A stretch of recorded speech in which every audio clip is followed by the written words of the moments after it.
Two guys have Minnesota sports flowing in their veins. Mackey and Judd on Score North and ScoreNorth.com. And this Tuesday scoop session with our guy Darren Doogie Wolfson from the 5 Eyewitness News Sports Department, presented by Pep's Legit Pizza. Boys, the Mackeys last night, we've been on a roll, cooking dinner on a regular basis, and we say, you know what if we threw that lone remaining Pep's Legit 3-cheese pizza that's sitting in our freezer in the old pizza cooker for dinner? So, that sounds like a good plan. With that stone-baked cracker-thin crust, zesty tomato sauce. Maybe throw a little crushed red pepper on there, too. Throwback-style pizza parlor vibes is how I would describe Pep's Legit Pizza, which you can find inside a local grocery store near you to have an authentic at-home pizza parlor experience. Cut that thing into squares like a good Minnesotan. Doogie, what's going on, man? Hi, Phil. Who's we, by the way? I know it's Johnny. I don't think you're doing a whole lot of the cooking. Correct me if I'm wrong. Oh, I'm doing a lot of the cooking. Yeah, I'm on fire. I'm on fire the last couple months. Let me know if you want me to make you some Korean short ribs. Yeah, please. Extend the invite because we've known each other for how many years, Phil? Going back. No, Judd, we're talking about we threw the pizza in as an audible to like all the cooking we've been doing. I'm not talking about cooking the Pep's pizza. Doogie's asking Judd, about the actual cooking. We've been doing. Yeah, I think it's been Jana doing the cooking. I mean, Phil, you and I go back. How many you go back? 25, 26 years? It's probably 20. It's 20, probably 20 years. Yeah, 22. I've never once known you to cook a meal. Wow, the new man. Listen, you come over and I'll make some. I made some slow cooked carnitas for Super Bowl Sunday. Oh. So old Macadac has raised his kitchen game over these 20 years, iPhone. Doogie. I'm looking for the text message, the invite. My internet must be preventing. I do dishes, messages. that's all. So Don's the cook, I'm the sous chef, which means dish detail, and I occasionally cut up some stuff. Judd's like, don't worry, honey, I'll be in the other room monitoring this Flyers Jets game on NHL Network. Although, you know what I don't get? She makes stuff, and this is the thing that amazes me, with onions, right? And her eyes are super sensitive. So, like, I'll walk in the kitchen and her eyes, she'll be, and I said, why? Just don't use the onions. Honey, just don't use onions. Yeah. Don't use the onions. You look like you're in actual pain. God. How about being the great husband that you are, not just sports dad, but, A+ husband? How about you say, hey, Dawn, give me that knife. Let me cut the onions. Onions have to be cut very specifically, very thin, very dangerous, and that's a nope. So, if it was a normal cut, I would do it. It's a good point. You need those fingers for Substack writing. Hell of a start to today's show here. This is what the Glenn Taylor camp is doing, just stalling today, trying to figure out how do we. So, Dukes, the news came down finally yesterday. Lasagna, I bet. Possibly, yeah. Almost 4 years of waiting and layaway storage for this franchise, and yesterday news finally came down, 2-1 vote. Both sides put out a statement acknowledging that yes, Mark and Alex won the arbitration hearing. Now this thing goes to the NBA Board of Governors, but you've been covering this throughout the last 4 years as closely as anyone, Doogie. So your thoughts on yesterday's ruling, the Timberwolves on the verge of having new owners for the first time in 30 years. And I do think it'll happen. They've been working, Mark and Alex, for a long time behind the scenes. Heck, it was just a couple weeks ago, courtside Phoenix. Alex Rodriguez seated next to Matt Ishbia. They have been working for a while to secure the 23 necessary votes. I fully expect them to get those votes. That vote will take place. We're not talking All-Star Weekend, so it's still a ways out. We're not talking many, many months, but it's still multiple weeks out from taking place. But I fully expect them to win that vote. Phil, we have discussed for a long time, heck, going back to last late March, that Mark and Alex have always had a compelling case. That compelling case came to fruition. The independent arbitrator, Tom Fraser, who I've been told is as neutral, fair as it gets. Dad, former mayor of Minneapolis. Tom, a retired Hennepin County district judge. You talk to a lot of people associated with law. Joseph Daly, William Mitchell College of Law professor, also somebody who does arbitration cases, sat down with him a few months ago. He told me impeccable things about Tom Fraser. He was the deciding vote. So no surprise, the arbitrator that Glenn hired voted in his favor. The arbitrator that Mark and Alex hired, he voted in their favor. It came down to Tom Fraser. And so, yeah, Mark and Alex win 2-1. They have $940 something million in an escrow account. They have $300 million set aside, if not more, in capital funding.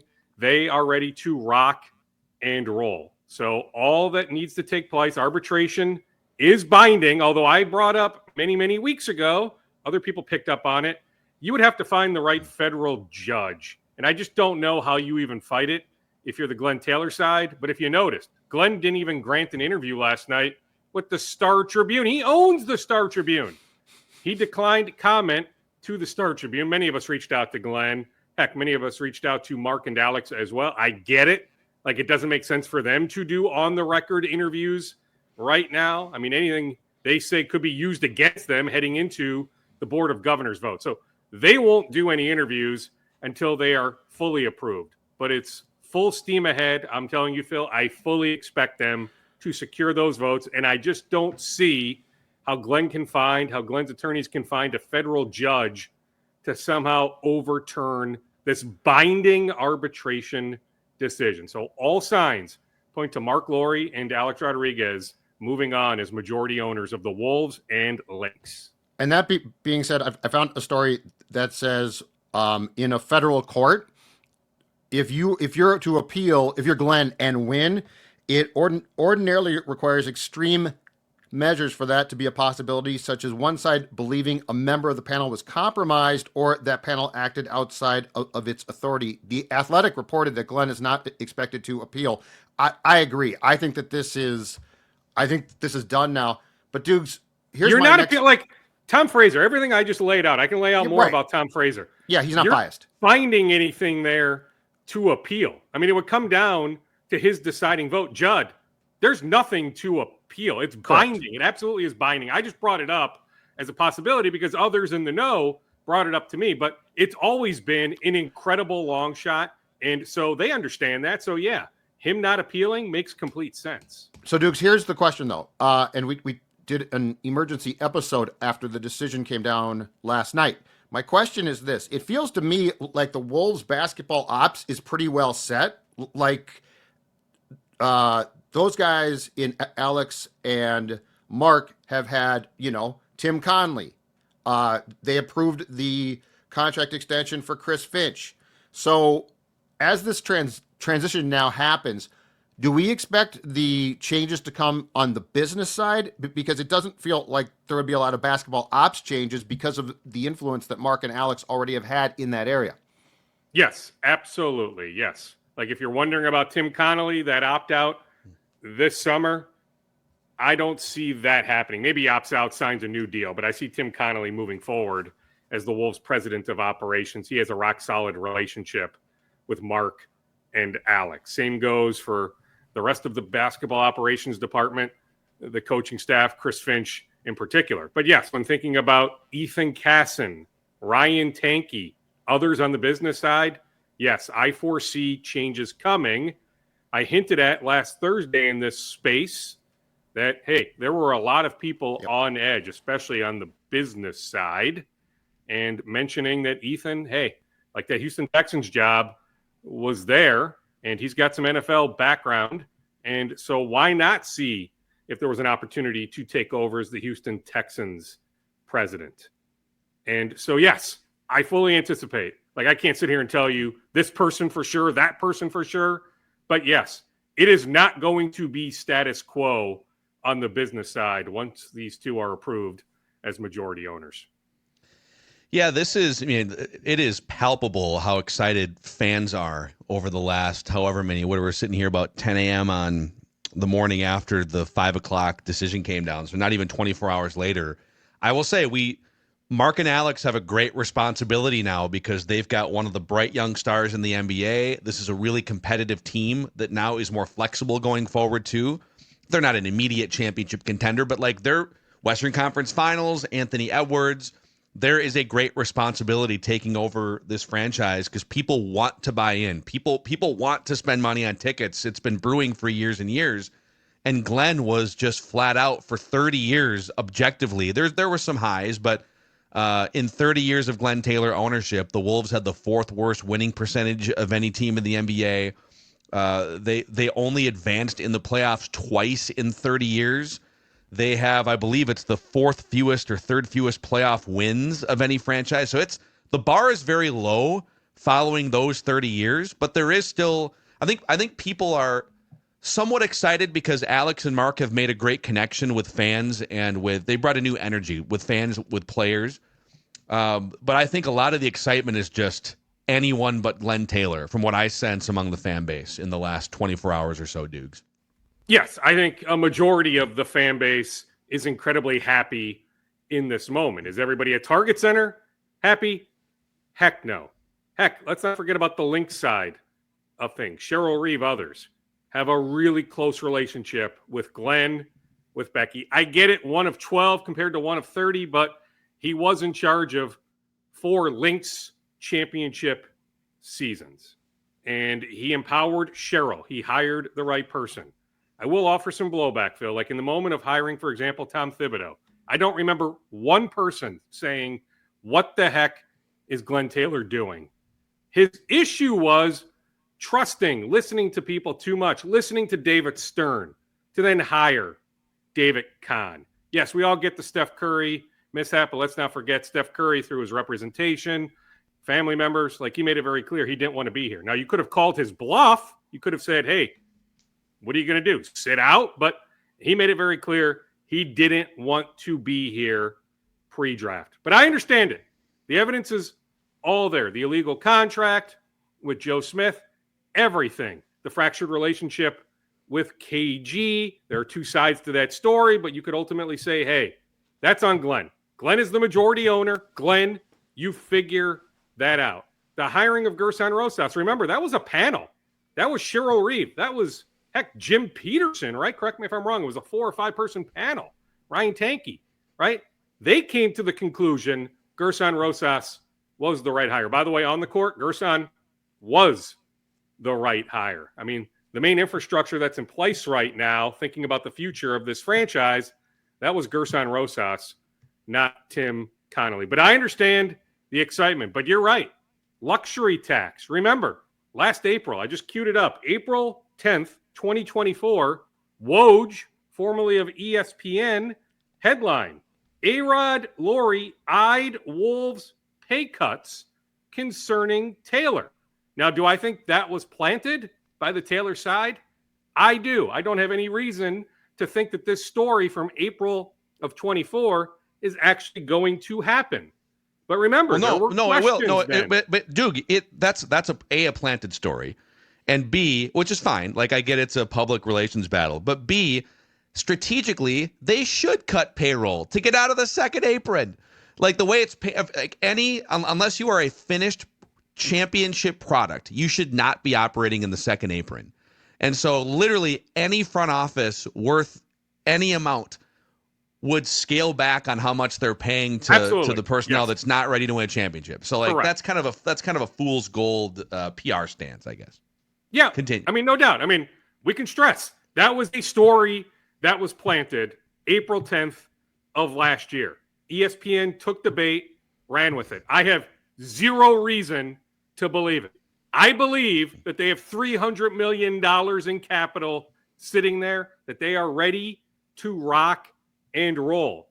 Any concern about a Naz Reid extension, them investing in the team, zero worries. When you think about the face of the franchise, Anthony Edwards, I'm telling you, my strong sense is he has a rock-solid relationship with Alex Rodriguez.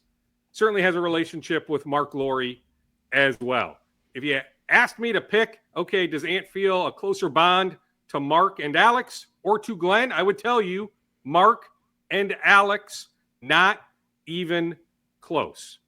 So Wolves fans should be very excited. But I'm just saying there's still some things for us to figure out. Yes, they want a new arena. yes, they acknowledge that asking for public financing is a huge ask. Okay, how exactly then are they financing this new arena? All this talk about a new TV network. Well, what is that going to look like? How are you going to get that, out for distribution? Like, there just are so many questions. But in terms of the infrastructure of the coaching staff, the basketball operations department, the players, it's pretty much kumbaya moving forward. They are in a good spot when it comes to that. But there are other questions that still need to be answered. And the problem was that Glenn was going to keep them, like Glenn had said, we're fine staying put.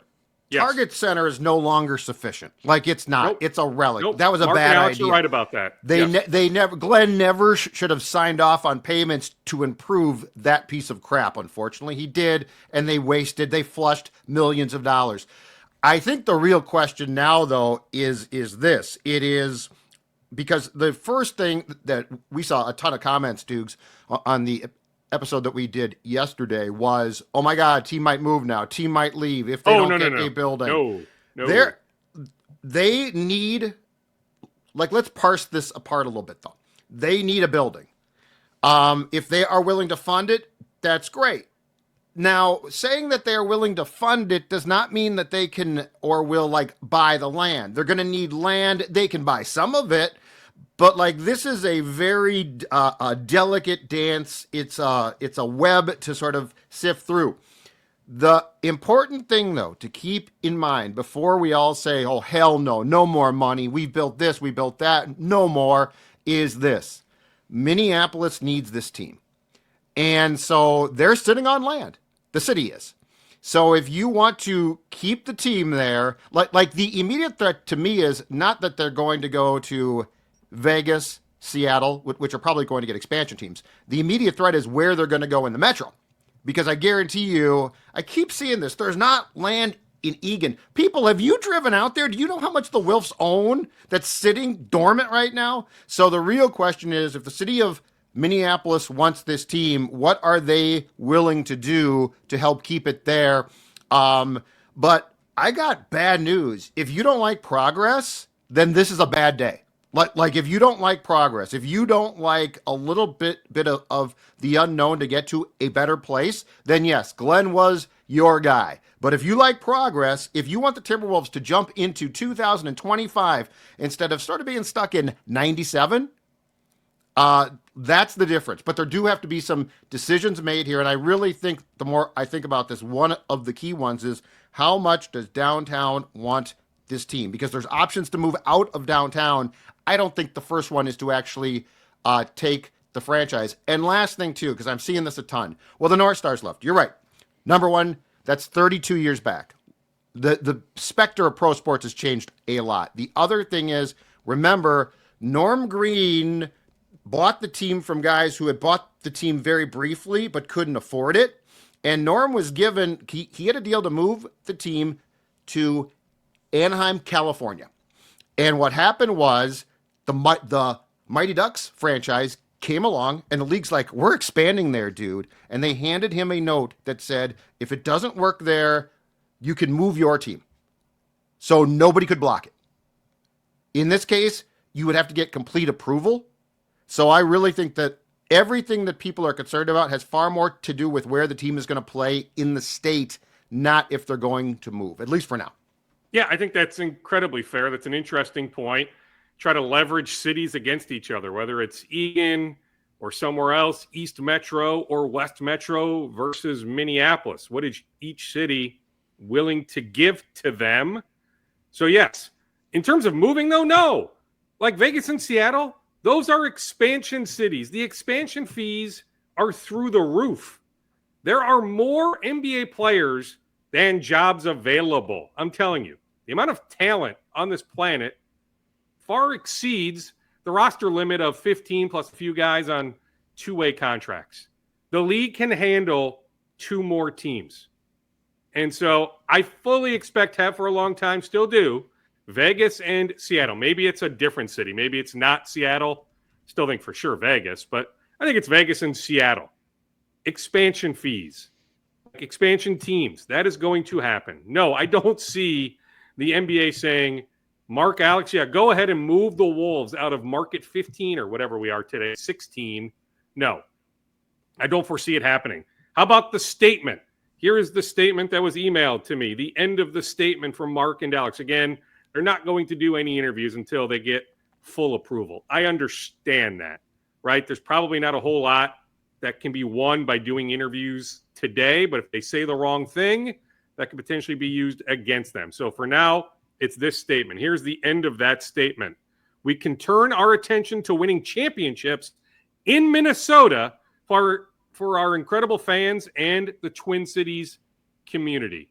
That was very strategic, mentioning Minnesota, mentioning the Twin Cities. If you're worried about the Wolves moving, don't be. But if you're worried about them moving to a suburb, okay. I can buy what you're selling on that. Maybe Minneapolis isn't the spot. Yes, in an ideal world, it's Minneapolis, maybe the farmers market site not far from Target Center. But like moving out of the Twin Cities metropolitan area, no. And in terms of Mark and Alex being innovative, moving this franchise forward, not being stuck in, the late 90s or early 2000s, yes, including getting Kevin Garnett's 21 up in the rafters and having KG involved in some capacity. Yeah, that's my next question is. There's been talk already, yes. Yeah, I have heard that there's been some attempts to mend that relationship through Alex and some other people. And so let's say, because they have a 90-day window here for the NBA Board of Governors. So first question is, are they going to do all 90 days need to be used, or could they vote All-Star Weekend and this thing is done very soon? And then how quickly after that does Kevin Garnett become a part of the fabric of the franchise again? All right, so you're asking maybe Wednesday against the Bucks or Thursday against the Thunder might be a little premature for a Kevin Garnett retirement ceremony, but jersey how about ceremony, just sitting courtside for a game, Yeah, well, he did come back at one point, right? I can't remember when that was, but I remember him seated, a row or two behind. It was for Cat. Was that a few years ago? I think it was for Cat or because whatever it was. Yeah. So anyway, it's not like he hasn't been, but yes, to have him more a part of this franchise, yes, right? Like the Celtics have honored him more than the Wolves. That's unfortunate for the clear-cut best player in franchise history. Now, in 10 years, we may have a different discussion. That's Ant. But right now, that absolutely, not even close, is Kevin Garnett. No, in terms of All-Star Weekend, Phil, I don't have that sense. But 90 days, no. They have the money ready to go. Everything I've heard, they have it. It's been sitting in this escrow account, $940-something million. And so complete the payment, and at some point, maybe more realistically, like in March, before the end of the regular season, get this thing to the finish line. So no, I don't think it'll be the 90 days, but it's not going to be next week either. So does that $900 million include buying out Glenn Taylor's projected $20 million or 20% minority stake? Plan. They're looking to buy, because originally it was going to be Mark and Alex, maybe 55%, and then maybe a private investor group coming in for 20 or 25%. And then Glenn would remain, before the falling out, like a 15 or 20% stakeholder. And now that's just untenable at this point, right? They're just going to wipe that whole thing out. Remember, they do have Dial Capital a part of this. Mike Bloomberg, Eric Schmidt, right? So, they have, some big time money behind them. But the idea is to buy out Glenn. And so Glenn would not retain any sort of limited partnership in this equation. We'll get back to Doogie Scoop Bag here in a moment, Judd. But let's shout out the official sports bar of the Sports Dad, Park Tavern in St. Louis Park. Amen. Because guess what? Park Tavern, a great place to watch games, a great place to enjoy a beer. And I'm talking about a wide variety of beers. And we've all tried the food there, especially Doog's, right? The food is outstanding. Exciting news, too. Happy hour every weekday from 3 to 6 p.m. and a late night happy hour as well, Sunday through Thursday night, 8 p.m. to close. How about this? Because I sort of enjoy this. 6 to 8 p.m. on Tuesdays, us old folks love some bingo. Bingo's always fun. Can win some money. So check them out. Park Tavern, located, as Phil said, in SLP at the corner of Louisiana Avenue South and Highway 7. Watch all the games. It's a great place for a sports fan. It's a great place to bowl. There's really nothing that you can't do and have fun at Park Tavern. That's why it is the official sports bar of the Sports Dad. It was also the second ever Purple Daily Draft Party was at Park Tavern, and it was an incredible time. And then we went to the Fillmore last year, and we announced this week on Purple Daily the 4th annual Purple Daily Draft Party, presented by Standard Heating and Air Conditioning, will take place once again at the Fillmore in Minneapolis. That's going to be Thursday, April 24th, night 1 of the NFL Draft, 7 p.m. start time. General admission and VIP tickets available starting at 10 a.m. Central Time on March 10th. So put a note in your calendar, bookmark it, scorenorth.com/draft, scorenorth.com/draft for more information. That's where the tickets will be available. We will also have the national draft coverage on mute on the TVs inside the venue if you want to follow along while we entertain you, hopefully, throughout the night. So we're looking forward to the 4th annual Purple Daily Draft Party presented by Standard Heating and Air Conditioning. Dukes, let's rip through the rest of your scoops bag here. Last couple minutes. What else do you got for us? All right, I'll continue the Wolves theme. By the way, I'd like to be there this year. There is no top we want five you there, Twin dude. Cities pick, right? So I don't need to be at a Joel draft party, as far as I can tell, come April 24th. Yes. And so unless there is some sort of baseball conflict, You're invited. I will be there. I will plan on being at the Fillmore Awesome. on April 24th. Heck, 2 weeks from today, Kevin O'Connell, Kwesi Adolfo-Mensah at the podium at the Combine. So things are starting to ramp up. I'll get to a couple football notes, but continuing on the Wolves theme, I did not know this, so correct me if I'm wrong if this has been out there, but Nikhil Alexander-Walker, pending free agent, recently changed representation. So he goes from being represented by Wasserman to another big agency, Creative Arts Agency. So I find that interesting. That just, a few months short of hitting unrestricted free agency, Nikhil Alexander-Walker changes representation. Jalen Clark. So last week, here's what's interesting. So clearly the Wolves, all sorts of interest in Kevin Durant. I mentioned in this space last Tuesday, hey, don't be surprised if the Wolves reach out on Durant a couple days later. It blew up, right? But I don't sense it ever got remotely close. But here's what's interesting. The Wolves behind the scenes were doing all sorts of due diligence, planning as if they were going to land Kevin Durant. So multiple players would have been moved from here.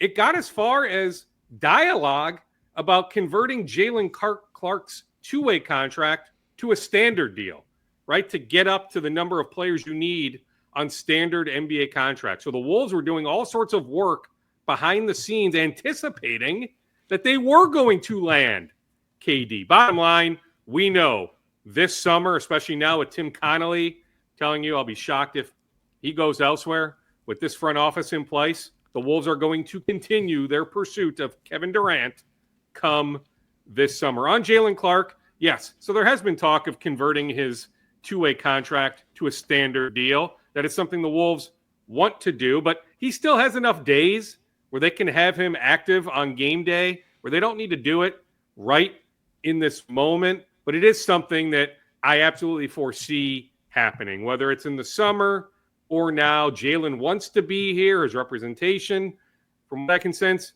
wants him here. The Wolves want him here. That's a marriage that I can see, happening, right? That Jalen does sign a nice standard NBA deal. On the NFL draft, Max Brosmer, Gophers quarterback, trying to become the first Gophers quarterback since, heck, Judd, you would know, like 1970-something to get drafted. It's been a long time since the Gophers had a quarterback. Just because I'm old, I don't really think. I know. You should know, though, but I thought Adam Weber should have been drafted, but he wasn't. Corey Sauter wasn't. I don't think he was long. Corey Sauter, no. Was Mike Holmesy drafted? I think you go back to the 70s. No. I'm telling you, it's been forever since the Gophers have had a quarterback drafted. Is it Dungy? Who got drafted? I don't know. I'll find it real quick. I just know it's been a really long time. Well, I'll look it up. Max Brosmer, invited to the combine. So that only helps his profile. There was some question, would he get an invite? Would he not get an invite? Well, I'm told Max Brosmer invited to the draft combine. We know Ariante Ursary, left tackle for the Gophers, is in. Ja Joyner is also in for the combine, as is linebacker from Anoka, Cody Lindenberg. I was at a workout last Friday, the aforementioned Joe Alt, who looks phenomenal, by the way. Like, Joe Alt is going to be a multi-time All-Pro. I think when it's all said and done, he'll be right up there with Larry Fitzgerald Jr. as perhaps the best player to come out of the Twin Cities. That's how good Joe Alt was for the Chargers in his rookie year, transitioning to right tackle. I think he is going to be so good for a really long time. He looked good in this workout I was at. I found it on Friday. I found it. 1984. I don't recall this guy. Craig Curry. Okay. So it's been a long time. Yeah, I don't recall him either. And so there you go. So it's been a really, really long time. Like 40 years, whatever the math is on that. I'm not Will Hunting in this moment, but something like 40 years since the Gophers have had a quarterback drafted. Well, Max Brosmer has a very realistic shot to break this lengthy streak. Now, I was at this workout on Friday. Joe Alt was there. Quinn Carroll, former Gophers tackle and guard, was there. As far as I know, he has not so far received a combine invite, so that looks like a long shot, but I think Quinn will end up in somebody's camp. Such a great guy. I think he has a chance to stick on a practice squad, develop. Quinn Carroll can play professional football for a while. Danny Strigo was there as well. The cool story, him getting summoned down to Mobile at the Senior Bowl from Orono High School, former Gophers pass rusher. He, too, though, has not received a combine invite yet. Waiting to hear on Daniel Jackson, wide receiver, cornerback Justin Wally. There's a chance if the Gophers get to 5 or 6 combine invites, that would be a program record. So when thinking about PJ Fleck, his assistant coaches, developing NFL talent, it's as good as it's ever been. And so to me, that is very noteworthy. Louis Urias, the shortstop, free agent shortstop, former Brewer, former Mariner, the Twins are trying to sign him on an NRI deal, non-roster invite deal. So not a full-fledged major league contract. But I mentioned last Thursday, there are some people that think that will eventually get done, but he's still waiting a little bit just to see if he can get a major league offer extended his way. But if he doesn't, I can see him landing with the Twins on an NRI deal. Nick Anderson, my guy from the Brainerd area, St. Cloud State, former Twins minor leaguer, signed a minor league deal late last week with the Cardinals. The Twins did not make him an offer. If they had, I think they would have gotten him. But I understand it. The Twins bullpen is pretty darn full. Trying to see if I wrote down anything else. Katie Lou Samuelson, the Indiana Fever, let her go. Yesterday, the Lynx are among teams interested in the former UConn Husky. She has a connection with Nafisa Collier. She will take some free agent meetings here before the week is over. So the Lynx in the mix for Katie Lou Samuelson. And I believe that might be it. Oh, Spencer Rowland, the former Viking from Apple Valley High School, North Carolina, was the right tackle for Drake May. He is playing in the UFL for Bob Stoops. Bob Stoops is in Arlington.